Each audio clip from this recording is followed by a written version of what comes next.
காவலாக என்னுடன் வந்து போகும் வேளையில் காத்து என்னை தேற்றினார் என் தோழனாய் என்னாலுமே.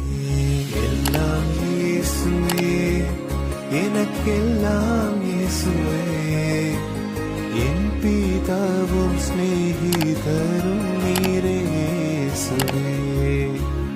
என்றும் நல்லவர் அவர், என்றும் நல்லவர், நேற்றும் இன்றும் என்றும் என்னை காக்கும் வல்ல